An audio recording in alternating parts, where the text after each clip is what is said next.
João capítulo 17.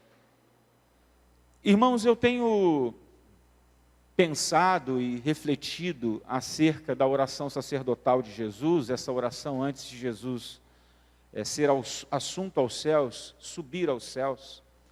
E algo que eu tenho aprendido a respeito da oração, e principalmente da oração de Jesus, é que a oração, ela é a expressão daquilo que está no nosso coração como vontade, como desejo sincero. Eu penso que todas as vezes que a gente se apresenta a Deus em oração, a gente tem louvor, ações de graças, a gente tem exaltação do seu santo nome, mas nós também temos petições, nós também temos intercessões. E no que se refere à intercessão e à petição, a oração é a manifestação de um desejo. A oração é a manifestação de uma vontade premente, verdadeira, sincera do coração. Eu acredito que todas as vezes que a gente se ajoelha para orar e falar com Deus, e a gente expõe a Deus a nossa oração em forma de pedido, a gente está, de fato, revelando a Deus aquilo que está no nosso coração enquanto desejo, enquanto vontade. E quando eu penso na oração de Jesus, na oração sacerdotal aqui do capítulo 17 de João, eu faço uma pergunta. O que Jesus gostaria que acontecesse no seio da igreja depois que ele partisse? O que de fato Jesus gostaria que acontecesse na comunidade dos discípulos a partir da sua ascensão? O que ele gostaria? Qual era o desejo? Qual era a vontade do coração de Jesus para a sua igreja? O que ele de fato queria para o povo que levaria o seu nome? É óbvio que a gente vai ter aqui vários versículos, na verdade são 26 versículos. A gente vai encontrar muita coisa aqui. Mas eu encontro algo que é central nessa oração. Eu não sei se você consegue perceber isso também, mas eu, lendo essa passagem, eu percebi a repetição de um pedido de Jesus. E quando Jesus repete, gente, quando há repetições em um texto bíblico, é para a gente ter atenção dobrada, é para a gente redobrar a nossa atenção. E Jesus fala aqui 3 vezes ao Pai, ele ora 3 vezes a Deus, pedindo para que o seu povo, para que os seus discípulos, para que os seus súditos, os súditos do reino, fossem um. Então eu posso dizer que se há um desejo do coração de Jesus é que a igreja seja uma só igreja. Tenha unidade. Que o povo tenha unidade. Que o povo tenha comunhão. Que o povo tenha mutualidade. E é exatamente isso que nós vamos começar a falar a partir de hoje, nesta série que se inicia sobre uns aos outros. O Evangelho e a mutualidade cristã. O Evangelho e a espiritualidade outrocentrada. O Evangelho e essa manifestação do desejo de Jesus na comunidade dos discípulos de Jesus, que é a mutualidade. Hoje nós vamos introduzir essa série de mensagens, explicando aos irmãos, basicamente, o que significa mutualidade cristã. Esse é o meu desejo, nesta oportunidade. Não vai ser necessariamente uma exposição de um texto em particular, a gente vai falar de uma maneira um pouco mais panorâmica, porque cada mensagem, cada quinta-feira, cada encontro que teremos aqui, cada culto da palavra que teremos aqui, nós falaremos sobre uma mutualidade cristã, sobre um desses desejos de Jesus, que sejamos que sejamos unidos. Então a gente vai estudar tanto em maio quanto em abril deste ano, né, algumas das mutualidades, alguns dos uns aos outros do Novo Testamento. E a gente vai aprender hoje aqui, panoramicamente, nessa mensagem introdutória. Bem, o alvo de hoje com os irmãos é de que os irmãos entendam, né, que não praticar a mutualidade é você não ser um promotor da paz, da harmonia e da fraternidade. Você precisa sair dessas mensagens de quinta-feira aqui, desejando ser um instrumento útil para promover a mutualidade na igreja. E fique tranquilo que a gente vai aprender até o fim desse estudo o que significa mutualidade. Você precisa sair daqui também hoje, desejoso, desejosa de agir e empenhar-se em agir a fim de exercitar seus dons, seus talentos, suas habilidades em benefício do outro, em benefício do corpo, em benefício da comunidade. Porque o objetivo geral que a gente tem nessa exposição bíblica, nessas séries de exposições que a gente vai fazer aqui, é levar você a uma espiritualidade centrada no outro, não em si mesmo. Não em si mesmo. Então, o nosso desejo é que você seja capaz de saber, sentir e agir algumas coisas importantes. Saber entender que o crente que não pratica a mutualidade não é promotor da paz, não é promotor da harmonia, não é promotor da fraternidade. Você sentir e desejar ser um instrumento nas mãos do Senhor para promover essa mutualidade no seio da comunidade e também agir, empenhar-se em agir a fim de exercitar seus dons, seus talentos para o benefício do outro, o benefício da comunidade, o benefício do corpo. Eu queria iniciar esta noite fazendo algumas perguntas importantes aos irmãos. Qual é o valor que uma pessoa tem? Na sua concepção, qual é o valor de uma pessoa? E a igreja do Senhor? Qual seria o valor da igreja do Senhor Jesus Cristo? Será que a igreja, ela tem sido afetada por aquilo que a gente pode chamar de crise de relacionamentos? Será que a igreja tem sido afetada pela crise de relacionamentos? O que você acha?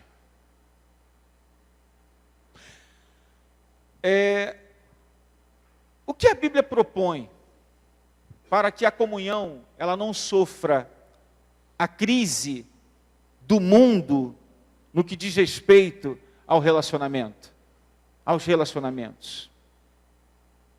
Será que a gente encontra as mesmas crises de relacionamentos dentro da comunidade que a gente encontra lá fora? Eu penso que a gente tem que ser realista, né? E dizer que a igreja é feita de gente, de carne e de osso. E que muitas vezes nós vivemos, sim, crises em nossos relacionamentos. Nós vivemos momentos, períodos, muitas vezes, de tensão no contato com as pessoas. Muitas vezes nós não nos contactamos, não nos interpenetramos, não nos falamos, não nos toleramos. Muitas vezes a gente tem fissuras, muros. A gente vive, muitas vezes, momentos de crise nos nossos relacionamentos. Só que o que a Bíblia propõe para que a comunhão não sofra com a crise do mundo? Porque eu preciso dar atenção à oração que Jesus fez em João 17.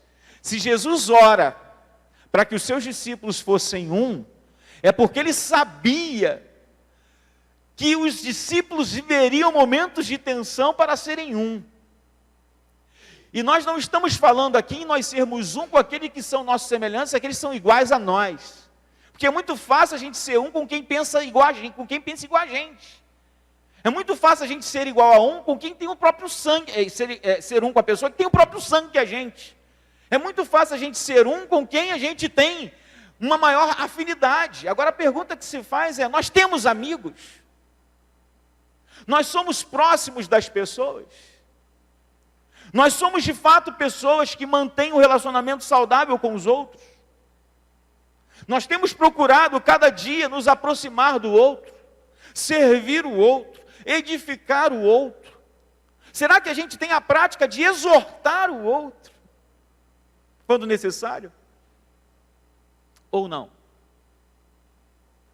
Será que a gente tem alimentado no seio, mesmo no seio da comunidade, alguns melindres?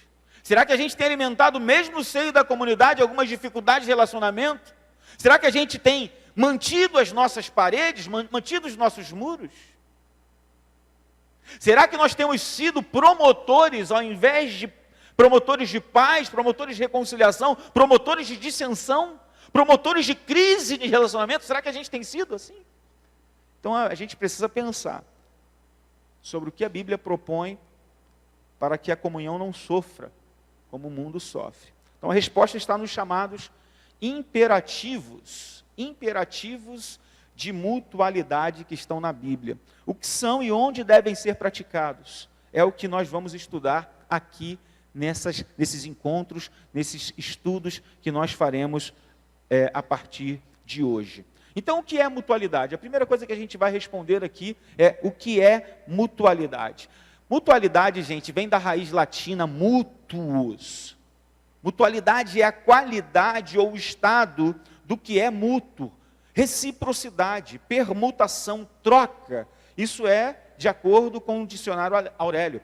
No grego do Novo Testamento, esses imperativos de mutualidade são caracterizados pelo pronome que é derivado da palavra allos, que significa outro. E sua função é indicar uma relação de reciprocidade, de intercâmbio, de troca entre sujeitos de uma oração. A tradução comum para ele é uns aos outros. E esse é o padrão de mutualidade bíblica, esse é o padrão de mutualidade cristã que nós vamos começar a aprender aqui. Interessante, meus irmãos, que a gente, quando faz um estudo acurado desses padrões de mutualidade, dessa expressão uns aos outros, há pelo menos 36 imperativos de uns aos outros no Novo Testamento. 36 imperativos. São imperativos porque o modo do verbo indica uma ordem. O modo do verbo indica um mandamento. Logo, esses imperativos, essas expressões, essas frases que têm uns aos outros, não são frases do tipo, eu quero, eu não quero, eu vou fazer ou não vou fazer. Eu me dou ao luxo de dizer que não quero fazer isso. Não tem isso. Porque essas expressões, as frases onde essas expressões estão inseridas uns aos outros, são frases do tipo imperativas. Ou seja, a maneira como você recebe a frase é dessa forma. Jesus, o Pai, o Espírito Santo, a palavra de Deus, a autoridade das Escrituras dizendo para você, você precisa fazer. É um mandamento, você não tem opção. Todo discípulo de Jesus precisa obedecer a essas ordens imperativas da palavra de Deus. Portanto, podemos afirmar que mutualidade é o estilo de vida vivido pelos discípulos de Jesus em obediência ao mandamento uns aos outros. Mutualidade é uma prática afinada com a doutrina bíblica do Novo Testamento com respeito às coisas que os cristãos fazem uns aos outros e as coisas que os cristãos fazem uns em favor dos outros, para expressar seu amor mútuo e sua unidade. Você faz um ao outro, ou seja, uns fazendo pelos outros, eu faço por você, você faz por mim, ou uns fazendo em favor de outros. Isso é muito interessante, gente, porque é uma maneira de você expressar o amor e a unidade cristãs. Pois bem, mutualidade então ou diz respeito às coisas que os cristãos também evitam fazer uns aos outros, a fim de que preservem o ambiente de amor e comunhão. Então tem coisas da mutualidade que você faz, tem coisas da mutualidade que você não faz. É muito interessante. E a gente vai ver isso aqui agora em alguns imperativos. A gente classificou alguns imperativos, não teremos tempo de tratar de todos eles. A gente vai pensar alguns, a gente vai pegar alguns e vai aplicar à igreja, pelo menos 7 imperativos uns aos outros, nesse primeiro momento. Tá? Mas a gente dividiu aqui, só para vocês terem uma ideia. Primeiro exemplo aí de imperativos são os imperativos que os discípulos de Jesus valorizam os seus relacionamentos, fazem com que os discípulos de Jesus valorizem os seus relacionamentos. Olha alguns tipos de uns aos outros. Amem-se uns aos outros. Esse é um tipo de imperativo de uns aos outros que faz com que os discípulos valorizem os seus relacionamentos, valorizem os seus contatos. O amor mútuo é um imperativo de valorização do relacionamento. Outro imperativo de valorização do relacionamento: aceitar um ao outro. Também está nas Escrituras. Outra coisa que você também é encorajado a fazer é mandamento para você fazer: saudar uns aos outros. Você sabe o que é saudar? É você cumprimentar. É saudável você cumprimentar. E cumprimentar bem. Tem gente que passa um pelo outro e não faz muita questão de falar. Está tão distraído. Mas é interessante que você seja uma pessoa simpática ao outro e que saúde um ao outro, faça saudação ao outro, cumprimente, dê 2 beijinhos, 3 beijinhos, dê um abraço apertado, caloroso. É legal isso, não é? É muito legal. E a gente valoriza o relacionamento, né? Quem você ama, você abraça. Quem você ama, você beija. Quem você ama, você trata bem. Quem você ama, você dá atenção. Quem você ama, você sorri para ela. Quem você ama, você faz tudo isso. Outra coisa interessante: tenham igual cuidado uns pelos outros. Ou seja, se você valoriza o relacionamento, você tem cuidado para com seu irmão e o irmão tem cuidado para com você. Isso também é um mandamento de mutualidade. Outra coisa interessante: sujeitem-se uns aos outros. É um outro mandamento de mutualidade. A sujeição é você considerar o outro acima de você, considerar o outro como superior a você. Isso é tão difícil. Esse sujeitar-se um ao outro é tão difícil, porque a gente está sempre querendo estar por cima. A gente está querendo sempre estar por cima. Outra coisa muito legal nessa questão dos relacionamentos, quando você dá valor aos seus relacionamentos: suportar um ao outro. Você sabe o que é suportar? Assim, eu tenho que suportar, né? Não é isso não, irmãos. O suportar é levar o outro nas costas, dando suporte para ele. É como se uma pessoa estivesse meio que mancando, meio que claudicante, e você colocasse o seu ombro embaixo para dar sustentação a ele, para ele andar. Isso é suportar. É você estar ao lado. Isso é ser alguém que suporta o outro. Vimos aí, então, alguns uns aos outros que falam de valorização do relacionamento. Mas existem outros uns aos outros. Por exemplo, os discípulos protegem o corpo contra a poluição e a infecção de coisas horrendas, coisas terríveis, que tentam penetrar no corpo quando eles fazem, por exemplo, isso daqui, olha: não tenham inveja uns dos outros. Está vendo? Aqui não é para você fazer, aqui é para você não ter. Não ter inveja uns dos outros. Quando você não tem inveja do outro, e o outro não tem inveja de você, você protege o corpo da igreja contra a poluição, contra a infecção, contra enfermidades. Concordam? Outra coisa: deixem de julgar uns aos outros. Também é uma maneira de proteger o corpo. Também é uma maneira de você preservar a saúde do corpo. Aqui não é para você fazer, aqui é para você deixar de fazer. Deixe de julgar uns aos outros. Porque quem julga um ao outro tem uma visão a respeito de si mesmo acima do que de fato ele é. Porque também é um pecador. A gente não pode julgar o outro porque nós também somos pecadores. Certo? Então, o padrão com que a gente julga o outro, a gente também é julgado. Quem é que tem telhado de vidro? Quem nunca errou? Que atire a primeira pedra. Quem nunca pecou? Quem não é pecador? Entenderam? Então, deixem de julgar uns aos outros. Outra coisa, não se queixem uns dos outros. Perceba, os irmãos, que tudo está com referência. Tudo está com referência bíblica. E aqui está no modelo de imperativo, no modelo de ordem, no modelo de mandamento. Não é algo que eu posso dizer assim, eu vou fazer, não vou fazer. Não, eu tenho que fazer, eu sou um discípulo de Jesus, eu tenho que andar assim, eu tenho que cumprir isso, eu tenho que obedecer. Para quê? Para que a unidade, o amor e a harmonia sejam preservados no seio da igreja. Por que há desarmonia no seio da igreja? Por que há desamor no meio da igreja?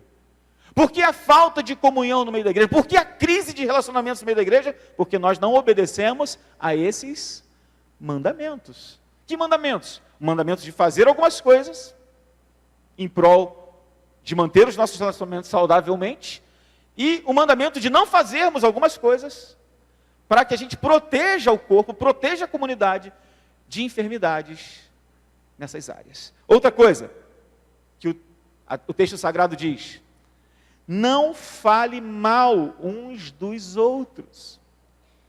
Percebe, os irmãos? Que são todos estes mandamentos bíblicos que vão ajudar a igreja na sua caminhada. E Jesus gostaria que nós obedecêssemos isso. Porque Ele orou ao Pai para que a gente fosse um. E orou 3 vezes só numa oração. Se Ele orou 3 vezes numa oração, num único instante de oração, Ele fez 3 vezes o mesmo pedido, é porque de fato Ele sabia o quanto seria difícil a igreja viver assim. Irmãos, nós vamos ver até o fim desse estudo que uma das principais maneiras de nós manifestarmos Jesus ao mundo é através da mutualidade, é através da unidade, é através da unidade, é através da união, da comunhão. Olha só que tipo agora de mandamento a gente vai encontrar nesse 11 aqui. Não mordam e devorem uns aos outros. Gente, que mandamento é esse? Paulo escrevendo aos Gálatas, porque ele encontrou dentro desse contexto dos Gálatas, pessoas que se devoravam, pessoas que se degladiavam, pessoas que mordiam umas às outras. E ele disse: não mordam, não devorem uns aos outros. É claro que ele está falando aqui no sentido figurado, mas há aqui um mandamento. Precisa ser obedecido, precisa ser observado. E aqui está o grande segredo da saúde da igreja. Outro imperativo, gente, que também, ainda continuando, né? Versículo, o tópico 12. Não provoquem uns aos outros. Eu vou caminhar. Não mintam uns aos outros. Há um aqui que é muito interessante, que é positivo aqui: confessem os seus pecados uns aos outros. Olha esse agora também, que protege o corpo. Perdoem-se mutuamente, perdoem uns aos outros. Amados, não provocar o meu irmão e o meu irmão não me provocar, não mentir ao meu irmão e o meu irmão não mentir para mim, confessar os meus pecados aos meus irmãos e os meus irmãos confessar os seus pecados a mim, perdoar o meu irmão e o meu irmão me perdoar. Isso daqui, irmãos, protege o corpo. Quantos corações feridos, quantas pessoas, quantos relacionamentos com fissuras, quantas pessoas ressentidas, quantas pessoas amarguradas, na igreja, pastor Felipe, na igreja. Quantas pessoas tristes, quantas pessoas cabisbaixas, Quantas pessoas desiludidas, decepcionadas com os outros? Quantas pessoas que não querem mais caminhar conosco, que não querem mais estar na igreja, que não querem mais estar dentro do corpo, participar da comunidade. Por quê? Porque falta muitas vezes esses imperativos. Tanto da parte delas, quanto da parte da igreja, dos irmãos. Nós precisamos tomar muito cuidado com todas essas frases de imperativos bíblicos. Além disso, há alguns mandamentos que são mandamentos que os discípulos, exercendo eles, contribuem para o crescimento uns dos outros. Olha que interessante, olha esse uns aos outros aqui, edifiquem-se uns aos outros. Há um outro que é o ensinem uns aos outros. Olha que legal esse daqui, encorajem uns aos outros. Aconselhem uns aos outros. Falem entre vocês, uns com os outros, com salmos, com hinos, com cânticos espirituais. Irmãos, a igreja precisa desses mandamentos para a sua sobrevivência. Nós precisamos estar o tempo todo edificando um ao outro, ensinando um ao outro, encorajando um ao outro, aconselhando um ao outro, falando um com o outro, com salmos, com hinos, com cânticos espirituais. Nós precisamos obedecer isso, gente. Isso é vital, isso é importante, isso é mutualidade. Isso é o que Deus quer que façamos uns pelos outros. Além disso, a gente vai encontrar imperativos de mutualidade, onde os discípulos, em fazendo esses imperativos, eles servem uns aos outros. Sirvam uns aos outros. Outro imperativo, levem os fardos pesados uns dos outros. Sejam mutuamente hospitaleiros uns com os outros, mutuamente. Sejam bondosos uns para com os outros. E orem uns pelos outros. Eu não vou falar o nome da irmã, da pessoa, mas eu fico tão feliz, tão feliz. Essa pessoa, essa irmã não sabe como que eu fico feliz. Todas as vezes que eu abro a mensagem do WhatsApp que ela me manda e ela diz assim: hoje eu orei por você. Pastor, hoje eu orei por você. E desde que eu estou aqui, ela já fez isso mais de 10 vezes.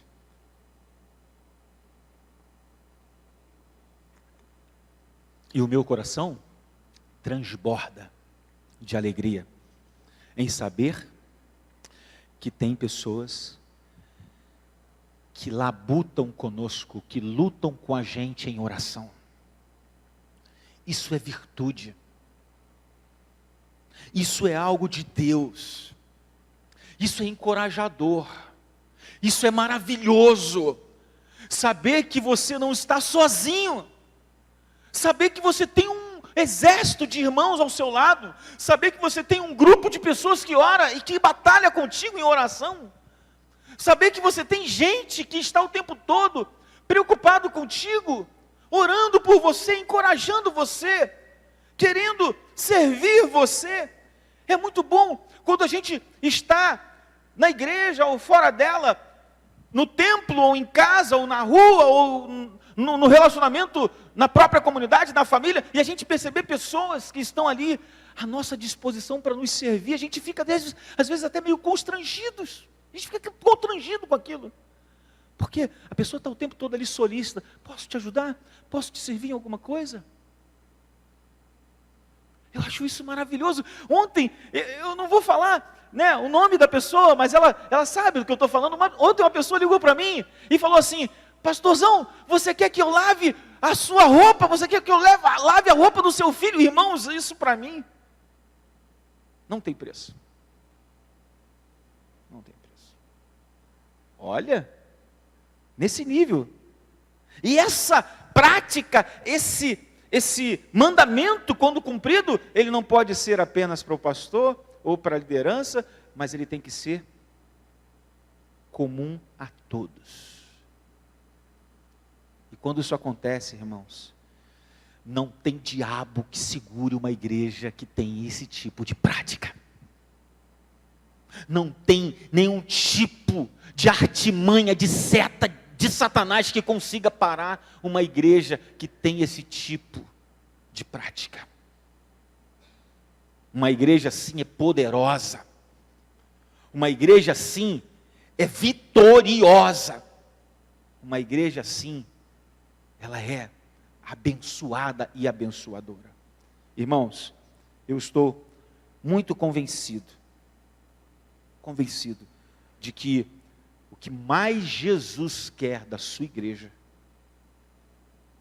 e se essa oração é uma expressão do coração de Jesus, o que mais Jesus quer da sua igreja é que a igreja seja um só corpo, tenha um só pensamento, tenha uma só filosofia, trabalhe numa só direção, viva essa experiência espiritual outrocentrada.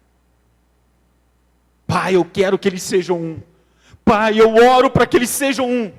Pai, eu suplico a Ti para que eles sejam um, assim como eu e o Senhor somos um. Porque isso expressa a Trindade. Isso mostra para o mundo quem é Deus. Um Deus capaz de unir pessoas diferentes, com culturas diferentes, com pensamentos diferentes, com contas bancárias diferentes, com guarda-roupas diferentes, com carros diferentes, com casas diferentes, com tipo de cabelo, de gostos, de vontades diferentes, mas que todos são um no Senhor. Só Deus pode fazer isso, irmãos. Só Deus pode fazer isso. E eu creio que isso é possível. Eu creio que isso é de Deus. Nós vimos aqui que os imperativos de mutualidade indicam nossa obrigação e oportunidade de expressar a vida em comum unidade. Comunhão, irmãos, é compartilhar o que somos e o que temos com o próximo. Então esses imperativos nos dão direção certa e segura sobre o que devemos e o que não devemos fazer. A gente viu aqui. Ele nos dá uma direção sobre o que eu preciso fazer e sobre o que eu não preciso fazer, eu não posso fazer, o que eu não devo fazer. Então, aqui a gente vê mutualidade e comunhão. Se há ou não uma sintonia entre essas duas coisas, a gente vai ver adiante. Mas ainda que, quando a gente pensa em mutualidade e comunhão, isso quer dizer que a relação entre mutualidade e comunhão é de simples causa e efeito. A causa é a mutualidade, o efeito qual é? A comunhão. Onde existe comunhão, essa comunhão se exterioriza por meio da mutualidade, por meio do cumprimento, da prática de mandamentos de mutualidade. Como é que eu sei que tem comunhão numa igreja? Porque eu percebo ali as práticas de mutualidade. Então uma igreja, um grupo, um departamento ou um ministério que não manifesta comunhão pela mutualidade, precisa examinar a si mesmo e voltar aos imperativos bíblicos. Se a gente não está trabalhando no mesmo propósito, no mesmo caminho, na mesma visibilidade, na mesma pegada, alguma coisa tem errado. A gente precisa voltar, a gente precisa rever, examinar o que está acontecendo, a gente precisa ser ajustado. E não adianta ficar como milindres uns com os outros, e não adianta você ficar com seus conceitos, particularmente, individualmente, ficar no seu canto sem falar nada com ninguém, e não adianta o outro ficar também com seus conceitos, com seus preconceitos, guardados para eles, lá no canto deles, sem se interpenetrar, sem conversar, sem dialogar, sem se acertar. Não existe nada mais daninho, por exemplo, no relacionamento conjugal, quando uma pessoa é daqueles tipos fechadonas. Não falo. Fala o que você está sentindo, fala o que você está pensando. Não vou falar. Mas você tem que falar, se você não falar, eu vou saber o que você está pensando. Não vou falar. Gente, isso não pode acontecer, nem em casa, nem na igreja. Isso não pode acontecer entre um casal, entre um pai e um filho, também não pode acontecer entre os irmãos. Se há alguma treta, se há alguma coisa que precisa ser resolvida, vamos sentar, vamos conversar, vamos acertar as contas, vamos pensar junto, vamos colocar na mesa, vamos lavar a roupa suja, nessa expressão que a gente usa, mas vamos nos acertar, irmãos, para a glória de Deus, vamos envergonhar Satanás para a glória de Deus, porque se eu ficar sozinho com os meus pensamentos, com os meus conceitos e preconceitos, sem dialogar, com milindre, criando barreiras, criando muros, o que vai acontecer com a comunidade? Vai ruir. A união vai sofrer fissuras, vai haver crises nos relacionamentos, e o diabo vai estar dando gargalhada da gente, porque ele sabe que é isso que Jesus quer da igreja. E se a gente se isola, se a gente fica na nossa, se a gente não senta, se a gente não dialoga, se a gente não se acerta, o que acontece? O que acontece? A comunhão, ela vai embora, a unidade é ruída. Então nós precisamos sentar, a gente precisa rever isso. Um escritor chamado Lowell Bailey, ele disse num livro chamado 25 Segredos para Derrotar a Crise da Comunhão, Mutualidade, ele diz o seguinte: a mutualidade constitui uma parte tão importante da vida da igreja, que ela não deve ser deixada ao acaso. Esta vida recíproca, para ser verdadeiramente bíblica, precisa ser praticada por todos os cristãos. Ela precisa ser de modo consciente, desenvolvida e aperfeiçoada. Aperfeiçoada. Você não aprendeu a andar de bicicleta? Tem muita gente que não aprendeu, né? O Murilo não aprendeu a andar de bicicleta ainda. Mas vai aprender. Mas você, para aprender a andar de bicicleta, você tem que dar a primeira pedalada. Dá a primeira, dá a segunda, e você cai. Daqui a pouco você levanta, com o joelho ralado, mas você dá a terceira, e vai embora. Não é assim? Você precisa praticar, você precisa desenvolver, você precisa aperfeiçoar, você precisa fazer. Você já pensou se o Natan, né, parasse de pegar a primeira onda no primeiro momento que ele caísse da prancha? Ele não levantaria, né, na segunda vez, se ele desistisse. Né, Natan? Tem que levantar. Caiu, tomou um caldo, tomou um caixote, tudo bem, levanta depois. Ainda que meio tonto, mas vai continuar. É assim, você desenvolve, você aperfeiçoa. E quando você menos espera, você está surfando. Está pegando a onda. Nós precisamos fazer a mesma coisa. A vida recíproca, verdadeiramente bíblica, precisa ser praticada por todos nós. Eu não estou dizendo que seja fácil. Fácil é amar quem te ama. Fácil é servir quem serve você. Fácil é fazer. É muito fácil. Amigos, parentes, é muito fácil. Quero ver você fazer com outro. É muito difícil. Com aquele que te olha meio atravessado. Você quebrar barreiras, quebrar dificuldades, eu quero ver fazer assim. E a gente pode fazer isso. A gente pode, cada dia, irmãos, se afinar, andar juntos, andar próximos, servir uns aos outros, edificar uns aos outros, ensinar uns aos outros, crescer uns com os outros. Nós podemos fazer isso. E isso, irmãos, sobe como um cheiro suave às narinas de Deus. E isso é um excelente testemunho ao mundo. O mundo vê isso, o mundo vê a unidade, vê Deus nisso. O mundo vê Deus.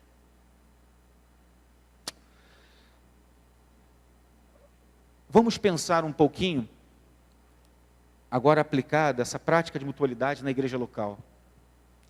Prática de mutualidade na igreja local. Primeira coisa, a mutualidade e os ministérios da igreja. Olha esse texto sagrado, olha o que diz Efésios capítulo 4, versículo 15 e 16. Pelo contrário, seguindo a verdade em amor, cresçamos em tudo naquele que é a cabeça, Cristo. Nele, o corpo inteiro, bem ajustado e ligado pelo auxílio de todas as juntas, segundo a correta atuação de cada parte, efetua o seu crescimento para edificação de si mesmo em amor. Aqui, meus irmãos, o contexto são os ministérios. Aqui o contexto é a missão da igreja, é o desenvolvimento ministerial da igreja, é o que a igreja faz, é o que a igreja estabelece como trabalho, como missão, como obra. Aqui tem a ver com aquilo que a igreja faz. E você vê o apóstolo Paulo orientando aos Efésios, dizendo o seguinte: a gente precisa seguir a verdade em amor, para que a gente cresça em tudo naquele que é a cabeça, Cristo.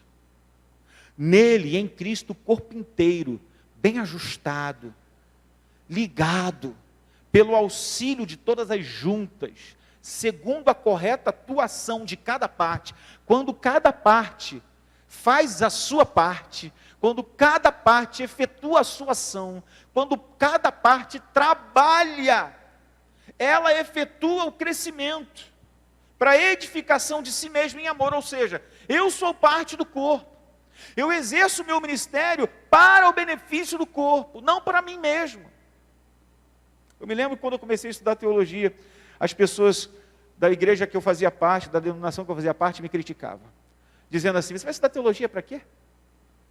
Ah, não, você está querendo ser melhor que o outro, você está querendo superar o outro, você está querendo dizer que você sabe mais que o outro. E tudo que eu queria, irmãos, no fundo do meu coração, não era ser melhor que o outro, não era superar o outro, não é dizer que eu sabia mais que o outro. Tudo que eu queria era melhor servir as pessoas.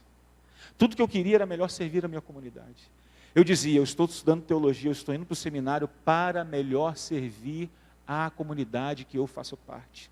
Eu quero aprender para ensinar. Eu quero chegar a determinados conhecimentos para transmitir esse conhecimento para outras pessoas. Eu não estou estudando para mim, eu estou estudando para servir. Eu estou aprendendo a teologia, eu estou comprando livros, eu estou estudando na academia para poder melhor servir a minha comunidade de fé. Mas foi difícil as pessoas entenderem isso.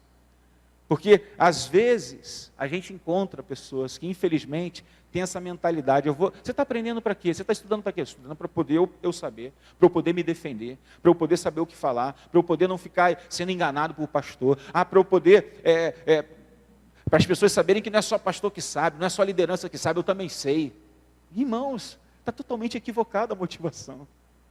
Totalmente errada a motivação. A gente não tem que estudar para poder superar ninguém, para aprender mais que o outro, para dizer que a gente também sabe, para disputar. Não existe isso no reino de Deus. Se você não serve para servir, você não serve para viver.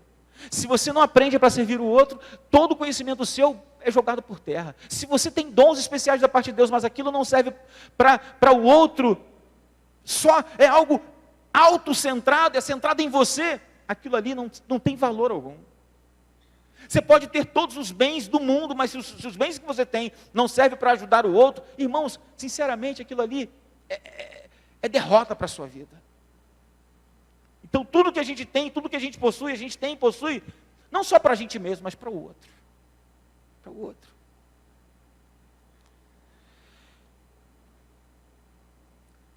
Pegando esse gancho desse versículo de Efésios capítulo 4, olha só o que a gente pode dizer. Se olharmos para os ministérios da igreja local, que tipo de ministério a igreja local exerce, gente? Desenvolve a adoração, discipulado, evangelismo, oração, ação social, diaconia. Sabe o que é diaconia? Você servir, cuidar, ir às pessoas, visitar, fazer a diaconia é isso. Aconselhamento, educação cristã. Todos esses e outros ministérios que a igreja exerce, a gente vai ver que todos eles são praticados por muitos desses imperativos que a gente relacionou aqui, que a gente alistou aqui, que a gente alinhou aqui. Esses imperativos de mutualidade estão totalmente inseridos nessas práticas ministeriais, irmãos. Quando eu adoro, eu estou também exercendo um mandamento de mutualidade. Quando eu discipulo, quando eu evangelizo, eu estou também cumprindo o mandamento de mutualidade. Quando eu oro, quando eu faço ação social, quando eu exerço serviço de diaconia, eu estou também fazendo o serviço de mutualidade, cumprindo o mandamento de mutualidade, aconselhamento, educação cristã, ensino. Tudo isso é um serviço, um mandamento de mutualidade. Na verdade, o Espírito Santo, irmãos, em sua ação no ministério da igreja, ou seja, o ministério do Espírito, o trabalho do Espírito Santo na igreja, está em levar, o desejo do Espírito é levar os crentes a exercerem a mutualidade uns com os outros. O texto confirma essa cooperação mútua, todos trabalham juntamente para que haja crescimento e edificação de todas as partes. Então, se eu faço com outra motivação, sinceramente, irmãos, eu não estou sendo usado pelo Espírito Santo. Porque o Espírito Santo, quando nos dá dons, O Espírito Santo, quando nos enche de virtudes, ele o faz para que todo o corpo seja edificado. Eu não quero criar polêmica, mas só para os irmãos terem uma noção do que eu estou querendo dizer. Paulo, ele sempre valoriza os dons na igreja. Se você ler Coríntios, ele sempre vai valorizar os dons, o exercício dos dons na comunidade, para a edificação de todo mundo. Você sabe o que ele restringe? Por incrível que pareça, o dom de línguas. Sabe por que ele restringe o dom de línguas na igreja? Porque o dom de línguas não tem o propósito de edificar o outro, mas a si mesmo. Então, se é o propósito de edificar a si mesmo, então não faça na igreja. Não faça na comunidade. Por quê? Porque é de edificação pessoal. Não é para o culto. Olha que coisa que Paulo está dizendo. O que ele está querendo dizer e qual é a mensagem que ele está querendo passar? Todo e qualquer dom exercido no culto, exercido na comunidade, precisa edificar o outro. Se não edifica o outro, cale-se, fala para você mesmo, faça das quatro paredes. Por quê? Porque só tem validade aquilo que serve para a edificação de todo o corpo, de toda a igreja. É isso que ele está dizendo. Olha que maravilha, irmãos. Paulo está valorizando isso. Então nós precisamos todos trabalhar para que haja crescimento, para que haja edificação no corpo de Cristo. A obra de Deus, meus irmãos e irmãs, é um trabalho feito em mutirão. É um trabalho feito em mutirão. Todo mundo trabalha, todo mundo se alegra, todo mundo é alegrado, todo mundo é encorajado, todo mundo é edificado. Por quê? Porque eu não faço só para mim mesmo, eu faço para o outro. Enquanto eu estou fazendo o meu papel, o outro está sendo beneficiado. Nós somos um corpo, irmãos. Não estamos desligados uns dos outros, nós somos corpo. Sabe o que significa? Corpo. Estamos unidos. Unidos. Ou deveríamos estar. Continuando. Número 2. A mutualidade e os dons espirituais. A gente já deu uma pincelada sobre isso. Paulo, aos Coríntios, no capítulo 12, ele diz: mas a manifestação do Espírito é dada a cada um para benefício comum. Ou seja, o Espírito Santo dá a cada um, mas para benefício da comunidade. Observe que certos dons correspondem a determinados mandamentos de mutualidade. Por exemplo, o dom de ensino. O que eu estou fazendo aqui agora? Obedece a um mandamento. Ensine uns aos outros. Eu estou ensinando. Hoje eu estou aqui, mas já teve outros momentos que eu estava ali sentado e eu estava ouvindo o outro falar. Eu estou sendo também edificado por ele. Tanto eu, quanto ele, quanto ela, estamos sendo usados por Deus em um dom específico, o dom do ensino, para a edificação do outro. Quando eu estou falando de coisas que eu aprendi, que eu estudei, que eu transpirei para aprender, a fim de passar para vocês. Eu gasto tempo, eu dedico dos meus dias, dos meus minutos de sono muitas vezes, eu encurto eles, eu acordo mais cedo, eu durmo mais tarde, eu passo o dia estudando, eu leio livros, eu abro a Bíblia, eu pego referências, eu escrevo, eu preparo sermões, eu preparo slides, para quê? Para mim? Para o outro. Tudo com vistas em edificar o outro. Eu penso em cada um de vós, quando eu estou aqui no púlpito, ou quando eu estou preparando em casa. Eu penso em cada pessoa que estará me ouvindo, em cada possível pessoa que esteja com seus problemas, com as suas dificuldades. Eu penso no casal em dificuldade de relacionamento, eu penso no jovem que tem problemas, eu penso em todos os... Porque eu estou preparando meu esboço, meu sermão, meu estudo, meu sermão, minha palavra, para edificar o outro. Percebam? Isso é um dom ministerial para mutualidade. O próprio exercício dos dons promove a edificação do corpo. A palavra carisma, graça, que é a palavra para dom, tem um sentido, um significado de bem-estar do outro. Ou seja, eu exerço para o benefício do outro. Isso é dom. Isso é carisma. Isso é graça. Em terceiro lugar, a mutualidade e os grupos pequenos. Eu precisava muito falar dessa questão aqui. Muito. Olha, o que diz a palavra de Deus em Atos capítulo 2, versículo 44. Todos os que criam estavam unidos e tinham tudo em comum. A igreja primitiva, ela tinha uma unidade maravilhosa.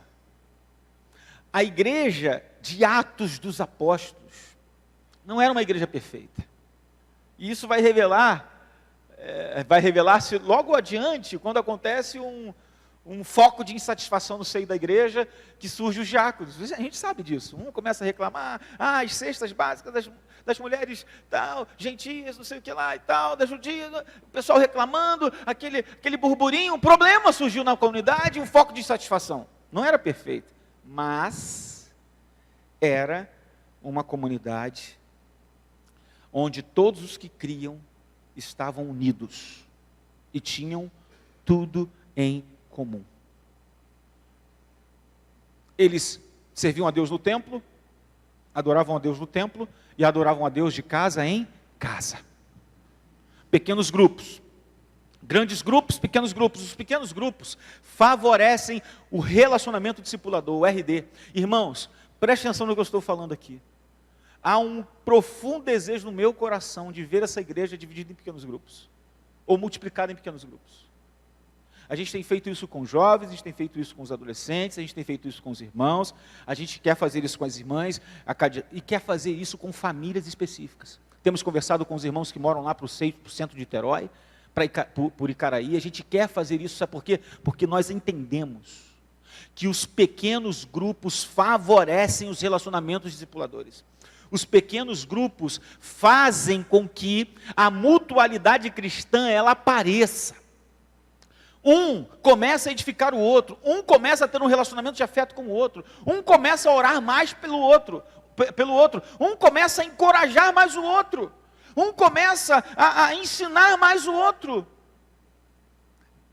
Esse trabalho de discipulado, irmãos, mútuo, que não tem nada a ver diretamente com a liderança da igreja, com o pastor da igreja, mas é um discipulando o outro, porque aonde foi que a igreja leu?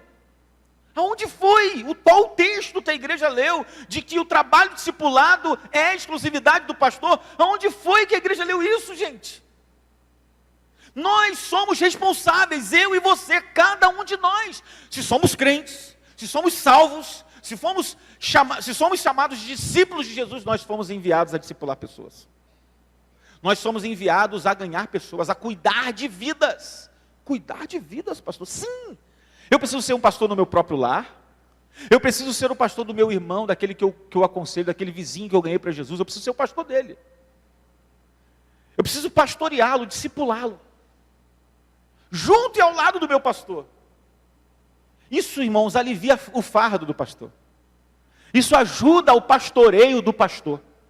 Uma das perguntas que me fizeram no conselho aqui, o grupo que me entrevistou para minha candidatura a participar da eleição aqui, me fez a seguinte pergunta. Não sei quem foi que fez exatamente, mas eu me lembro, não sei se foi o presbítero Antônio, não sei se foi o diácono Djalma, eu sei que alguém fez essa pergunta. Como é que você vai fazer para pastorear uma igreja de 250 pessoas, 300 pessoas? Se você hoje pastoreia uma de 100, 150. Como é que você vai fazer? Eu falei assim, eu não vou fazer, eu não tenho condições. Essa foi a minha resposta. E não tenho mesmo, gente. Quem é que tem? Mas se eu tiver, eu disse assim, se eu tiver pessoas que me auxiliam no pastoreio da igreja, se nós trabalharmos em comum acordo, ou seja, se a gente tiver pessoas que façam esse trabalho ao lado do pastor, todos serão pastoreados. Todos. Aí a liderança dos departamentos nos ajudam, os irmãos que encontram a maturidade de Jesus Cristo nos ajudam, por quê? Porque o discípulo maduro é conduzido pelo Senhor a fazer discípulos. Discípulos geram discípulos. Discípulos discipulam outras pessoas. E o pequeno grupo nos auxilia nisso. No discipulado nós encontramos pelo menos 4 coisas: amor, alimentação, proteção e ensino. E os pequenos grupos são grandes estratégias para que essas coisas aconteçam. Nós assumimos responsabilidades através dos pequenos grupos. Quando a gente coloca uma pessoa que é leiga na liderança de um pequeno grupo, e ela multiplica essa liderança com outra pessoa, irmãos, ela é empoderada pelo Espírito para fazer coisas que antes ela não fazia, e que ela descobre que ela pode fazer, e ela é autorizada pelo Senhor a fazer. Quer um exemplo? Uma pessoa cai enferma, vem para o culto, está passando mal. Vamos orar, mas cadê o pastor? Vamos chamar o pastor para orar, porque ele é uma pessoa especial para orar, e se ele orar, Deus vai ouvir. Quem foi que disse que só se o pastor orar que Deus vai ouvir? Quem foi que disse isso? Você pode orar. O mais simples irmão pode orar. Qualquer crente em Jesus pode orar. Todos nós podemos orar. Porque isso não é prerrogativa e privilégio apenas de pastor. Todos, absolutamente todos, podem fazer isso. Orai uns pelos outros. Que legal, que bênção. Então, corroborando com essa questão do pequeno grupo, a gente vê Mateus 28, 19 e 20, que é o texto da grande comissão, que fala de mutualidade e discipulado. Ide, portanto, fazer discípulos de todas as nações, batizando-os em nome do Pai, do Filho e do Espírito Santo, ensinando-lhes a obedecer todas as coisas que vos tenho ordenado, ou que vos ordenei. E eis que estou convosco todos os dias, até a consumação dos séculos, até o final dos séculos. O discipulado também é mutualidade, praticado na igreja local. Então, assim, eu preciso, irmãos, nós precisamos fazer essas coisas. Eu estou chegando ao final. Eu quero só justificar, para concluir a nossa mensagem, justificar o porquê dessa série. Agora você pensa, não precisa responder, só pensa. Veja se em nossa igreja tem algumas dessas características que nós vamos colocar aqui. Irmãos, temos que ser honestos, tá bom? Vou tapar o sol com a peneira, honestos, honestidade. Talvez não aconteça com você, mas você sabe que existe. E você não precisa responder, e nem tudo necessariamente vai ter aqui, pode ser que não tenha, só tenha lá para o lado de Angra dos Reis. Mas não tem problema. Mas preste atenção, alguma coisa a igreja vai ser pega aqui, em alguma coisa. Preste atenção. Aqui nessa igreja, por exemplo, a tristeza, muitas vezes, no seio da comunidade, as pessoas são tristes. Tristeza coletiva, por exemplo. Às vezes um grupo se une e fica triste com alguma coisa que está acontecendo. Se aqui não há, lá em Angra tem, gente. Vou passar, tá? Aí eu acho que lá justifica esse tipo de abordagem, aqui talvez não. Mas vamos lá. Sentimento de desilusão e vazio. Será que há na igreja? Você acha que há? Um sentimento no coração de alguém assim de desilusão. Ai, estou desiludido. Estou me sentindo meio vazio, vazia. Você acha que isso pode acontecer? Está acontecendo, talvez? 3, falta de interesse pelas coisas do outro. Ou seja, estou nem aí para ninguém não. Tem que cuidar de mim. Eu tenho que me amar. Será que isso acontece na igreja? Algumas pessoas podem agir assim, sem se preocupar com o outro, meio que diferente do outro. Passa como aquele sacerdote, aquele levita lá da parábola do bom samaritano, passa de largo. O outro está ali, chorando, sofrendo, mas ela nem está aí. Acontece isso? Acho que aqui não, lá em Angra realmente acontece. Por exemplo, outra coisa, falta de diálogo. Você acha que acontece? Que as pessoas ficam de mal? Estou de mal na panela do mingau. Será que acontece isso? Se não a falta de diálogo, a falta de comunicação efetiva. Você não percebe a efetivação de comunicação. Não há comunicação entre as partes. As pessoas de um próprio ministério, numa liderança, não se contactam, não se falam, não se comunicam. Um faz uma coisa atropelando o outro, não consegue conversar, não consegue se ajustar. Será que há isso aqui? Não sei. Lá em Angra tem. Aqui eu não sei. Né? Desinteresse pelas atividades da igreja. Será que tem alguém? Vê se no seu lugar e do seu lado tem algum lugar vazio aí. Vê se tem algum lugar vazio. Será que todos os lugares vazios aqui são porque as pessoas não puderam vir? Ou porque tem gente que não tem interesse? Eu sei que tem gente que não pode. Eu sei que tem gente que está impedida. Eu sei que tem gente que é idosa que não pode vir. Queria muito estar aqui. E não pode. Mas eu também sei que tem gente que não vem porque não quer. Eu sei que tem gente que não vem porque está fraca. Eu sei que tem gente que não vem porque está desinteressada. Eu sei que tem gente que não vem porque está decepcionada. Eu sei que tem gente que não vem porque ouviu talvez uma palavra, não se sentiu muito confortável, falou, não vou mais não, eu não quero mais, perdeu o interesse, perdeu o gosto, perdeu o apetite. Está com anorexia espiritual, não quer mais alimentar-se da palavra. Eu sei que tem gente assim. Ou não tem? Só lá em Angra que acontece. Mau humor. Tem na igreja mau humor? Gente mal-humorada? Como tem, né? Como tem gente mal-humorada na igreja, muitas vezes, irmãos. Tensão, a pessoa tensa, a pessoa ansiosa. Tem na igreja?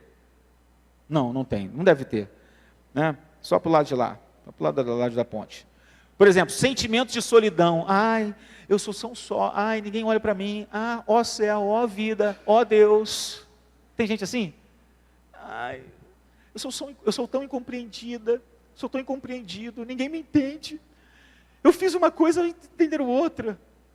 Será que tem gente assim na igreja? Será que tem? Será que, por exemplo, tem pessoas que sofrem, muitas vezes na igreja, ridicularização do outro, sarcasmo em relação ao outro? Ou seja, pessoas que são alvos de ridicularização, de chacota. Talvez aqui não aconteça, mas eu já vi isso. Já vi. Falta de fé. Entusiasmo a gente já falou. Falta de fé. Será que tem gente que tem falta de fé? Pouca fé. Já ouviu falar do crente bully? Crente de pouca fé? Crente bully. Crente de pouca fé. Né? Vida espiritual individualizada. Pessoa individualizada. Tem gente na igreja assim? Você acha que tem gente que assim, eu vou fazer a minha parte, vou fazer o meu, quero saber do outro não, sabe? A salvação individual. Essa frase, muitas vezes é mal interpretada, né? A salvação individual, vou fazer o meu, quero saber do outro não, vou fazer a minha parte. Aí vai lá, quer carregar o banco sozinho, o irmão do lado ali, você não me ajuda, irmão? Não, eu não gosto de pedir ninguém não, eu vou fazer sozinho. Já ouviu alguém fazendo isso? Por exemplo, tem uma conferência maravilhosa, ele não chama ninguém, por quê? Porque ele quer ir, voltar e falar assim, eu fui. Você não foi. Está vendo que eu sou melhor do que você? Individualista, só pensa em si mesmo. Sabe? Será que tem gente assim? Insultos, grosserias. Será que existe isso na igreja? Insultos, grosserias. Atividades paralelas.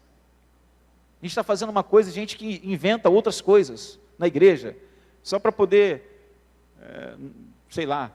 disputar, tal. Discussões na igreja. Graças a Deus isso não acontece aqui, né? Discutir. Ausências de justificativa, faz as coisas, mas não justifica ninguém. Por que foi feito isso? Foi feito porque foi feito. E ninguém tem que explicar nada para ninguém, não. E engole isso aí, ponto final. Né? Vida de egoísmo, individualismo, não compartilhamento da vida. Falta de atenção, distração, ausência de perdão. Será que isso acontece na igreja, gente?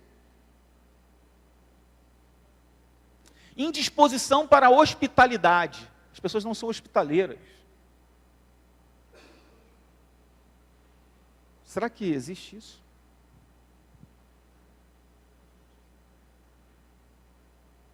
Eu não, lá em casa eu não coloco qualquer um, não.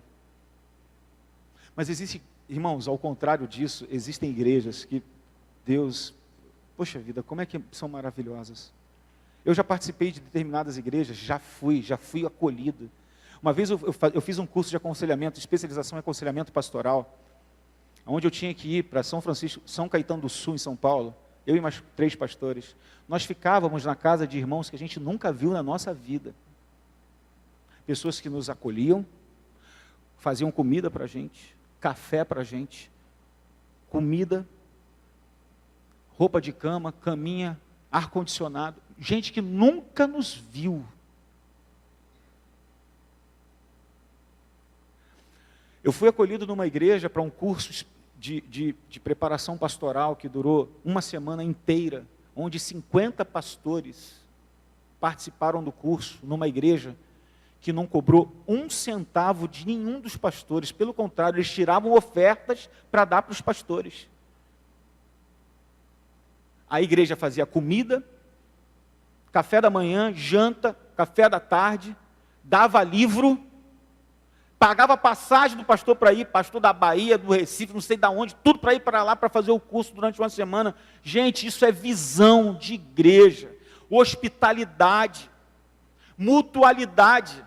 E sabe qual era a visão? Assim, nós não os conhecemos, mas nós sabemos que vocês estão aqui representando igrejas de 100, de 200, de 300 pessoas. A quantidade de pessoas que serão edificadas pelo nosso ministério, a gente não tem noção. Mas a gente às vezes tem uma visão muito ensimesmada, uma visão missionária muito para dentro, não para o reino. Falta de visão, falta de mutualidade, irmãos. Infelizmente isso acontece. Inveja, a gente está terminando. Questionamento da autoridade do líder, isso aqui não acontece não, graças a Deus, né? O líder é sempre honrado, sempre respeitado, o líder nunca é confrontado, nunca é desobedecido, nunca há nenhum tipo de motim contra a liderança alguma da igreja. Eu não estou falando só do pastor, estou falando de uma maneira geral. Murmuração, por exemplo, não existe. Quando a gente faz alguma coisa, ninguém murmura, né, Salete? Ninguém murmura. Tudo que a gente faz, as pessoas aceitam de pronto. Tudo perfeito. Graças a Deus por isso. Elas não reclamam. A ausência de comunicação e relação pessoal informal, extraculto. Será que isso existe, gente? Será que isso existe? Prioridades profissionais ou de lazer acima da igreja. Ou seja, a gente coloca as coisas acima dos cultos, do relacionamento da igreja, as nossas próprias coisas, comparações a respeito de outras igrejas. Isso aqui não acontece não. Na minha igreja lá era assim. Eu conheço a igreja fulano de tal que era desse jeito. Maledicência generalizada na igreja. Irmãos, todas essas coisas podem ou não acontecer no seio da comunidade. Então, se isso tudo acontece, nossa igreja precisa estudar imperativos de mutualidade. É por isso que a gente vai começar a estudar isso aqui. Justificado? Concordam comigo? Que tem que estudar? Então, se tem que estudar, eu quero concluir com esse texto sagrado de Romanos 12, verso 9 a 21. O amor seja sem fingimento. Odiai o mal e apegai-vos ao bem. Amai-vos de coração uns aos outros com amor fraternal, preferindo-vos em honra uns aos outros. Não sejais descuidados no zelo, sede fervorosos no espírito, servi ao Senhor. Alegrai-vos na esperança, sede pacientes na tribulação, perseverai na oração. Socorrei os santos nas suas necessidades, procurai ser hospitaleiros. Abençoai os que vos perseguem, abençoai e não amaldiçoeis. Alegrai-vos com os que se alegram, chorai com os que choram. Sede unânimes entre vós, não sejais orgulhosos, mas prontos a acompanhar os humildes. Não sejais sábios aos vossos próprios olhos. A ninguém devolvei mal por mal. Procurai fazer o que é certo diante de todos. Se possível, no que depender de vós, vivei em paz com todos os homens. Amados, não vos vingueis a vós mesmos, mas dai lugar à ira de Deus, pois está escrito: a vingança é minha, eu retribuirei, diz o Senhor. Pelo contrário, se teu inimigo tiver fome, dá-lhe de comer. Se tiver sede, dá-lhe de beber. Porque se fizeres isso, amontoarás brasas sobre a cabeça dele. Não te deixeis vencer pelo mal, mas vence o mal com o bem. Que Deus em Cristo abençoe a todos os irmãos.